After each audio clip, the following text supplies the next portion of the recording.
இருக்கீங்க? அட வாமா, என்னம்மா ஊர் பக்கம் வரவே மாட்ற, ஆளே பார்க்க முடியல.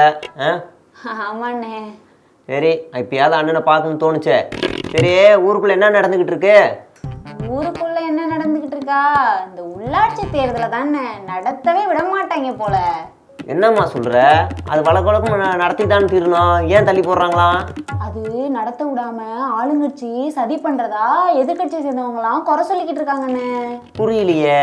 இப்ப இருக்கிற அரசியல் சூழல்ல ஊரக உள்ளாட்சி தேர்தலை நடத்துறதுல ஆளுங்கட்சிக்கு விருப்பம் இல்லாததுனால வாக்காளர் பட்டியல் விஷயத்துல மத்திய எலெக்ஷன் கமிஷன் வீணா தாமதம் செய்யறதா ஒரு காரணத்தை சொல்லி தேர்தலை தள்ளி போட்டுட்டே இருக்காங்களாண்ணே. அப்படியா?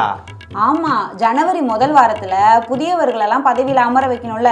ஆனா அது இப்போதைக்கு சாத்தியம் இல்லைங்கிறதுனால தற்காலிகமா செயல் அதிகாரிகளை நியமிக்க அரசு தரப்புல வேகமா செயல்பாடுகள் நடக்குதாம். ஓஹோ.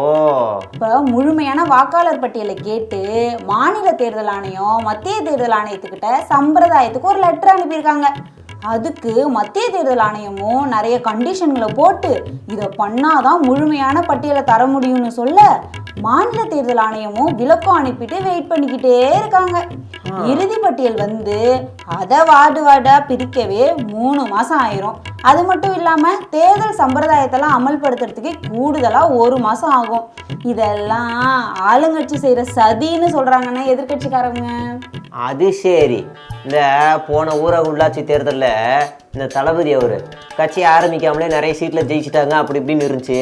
இப்போ ஓட்டை பிரிக்கிறதுக்கான எல்லா வேலையும் நிறைய நடக்கிறதுனால அதனால பயப்படுறாங்க போல, எங்க நம்ம ரொம்ப தோத்து போயிடுவோமோ அப்படின்னு. அதனால தான் நிறுத்துறாங்க போல. இருக்கும்ண்ணே, ஒரு வேலை இருக்கும். சரி, அதை விடுமா. சரிண்ணே, என்ன விசிகாவில் என்ன நடக்குது? இதேம்மா ஏன்ட்ட கேட்குற? இல்லை, நீங்களும் ஊதா சட்டம் போட்டிருக்கீங்க. ஆட அதெல்லாம் ஒன்றும் இல்லைம்மா. அந்த கட்சிக்குள்ள ஒருத்தர் எரியிற நெருப்புல எண்ணெய் ஊற்றிருக்காரு. அப்படியா? ஆமாம். ஏன்னா ஏற்கனவே ஒரு தனியார் ஊடகத்தில் உட்காந்து பேசின அந்த அர்ஜுன் அவர் எங்களுக்கும் ஆட்சியில் அதிகாரத்தில் பங்கு வேணும், நாங்களும் முதலமைச்சர் ஆகிறதுக்கு தான் இங்கே கட்சி நடத்திக்கிட்டு இருக்கோம் அப்படி இப்படின்னு ஏறத்துக்கு பேச அது திமுக தலைமையை கடுப்பேற்ற அங்கேருந்து தலைவர் அவருக்கு ஃபோன் பண்ண ஒரே டென்ஷன் ஆயிடுச்சான்.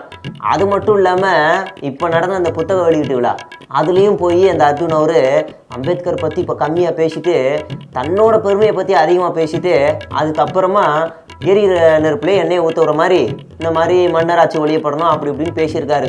இதனால தலைவருக்கு ஏகப்பட்ட அழுத்தம். ஃபோன் மேலே ஃபோன் பண்ணி என்னங்க இப்படிலாம் பண்ணிட்டு இருக்கீங்கன்னு. அது மட்டும் இல்லை, இந்த சூரியன் கட்சியில் சின்னவர் இருக்கார்ல, அவருக்கு மாவட்ட செயலாளர் எல்லாரும் ஃபோன் பண்ணியிருக்காங்க. என்னங்க நீங்கள் பதில் சொல்கிறீங்களா இல்லை நாங்கள் பதில் சொல்லவா, இது எப்படி பார்த்து விட்டுக்கிட்டே இருக்க முடியும், எங்களால் பொறுத்துக்க முடியாதுன்னு அங்கே சொல்லியிருக்காங்களாம். அதனால கடுப்பாய் தான் இவருக்கு இங்கே சிறுத்தை ஒரு தலைவருக்கு அழுத்தம் கொடுத்துருக்காங்க. அதனால தான் வேற வழி இல்லாமல் 6 மாதம் அவர் இடைநீக்கம் பண்ணிட்டாங்க. ஓ, அதுதான் கதையா? இன்னும் கதை முடியல. 6 மாதம் நீக்கினாங்கல்ல, அமைதியாக போயிருக்கலாம்ல. அது மட்டும் இல்லாமல் போயிட்டு ஒரு வீடியோ ரிலீஸ் பண்ணியிருக்காரு. அந்த வீடியோவில் பிரசாந்த் கிஷோரை நான் தான் கூட்டிகிட்டு வந்தேன், அவரை வச்சு தான் திமுக ஜெயிச்சுது, அதுக்கு முக்கியமான காரணம் நான் தான் அப்படின்னு பற்ற வைக்கிற மாதிரி ஒரு வீடியோ ரிலீஸ் பண்ணியிருக்காரு. ஐயோ, ஆமாம். அப்படின்னா 6 மாதம் 12 மாதம் ஆகுமானே? தெரியல, ஆனாலும் ஆகும். அதே நேரத்தில் அர்ஜுனை தாவேக்காக்கு இழுக்கிறதுக்கான பல வேலைகளும் நடக்குதான். ஒருவேளை அவர் தாவேக்காக்கு போனார்னா மாநில அளவில் ஒரு பெரிய பொறுப்பும் காத்துக்கிட்டு இருக்கான். இது அங்கே இருக்க புஷியோட டீமுக்கு ஒரு பெரிய வருத்தத்தையும் கொடுக்குதான். இருக்கும்னு. ஆமாம், இருக்கும். சரி வா, அரசியல் பேசுனது போதும், வீட்டுக்கு போய் சாப்பிடுவோம் வா. ஓகேண்ணே.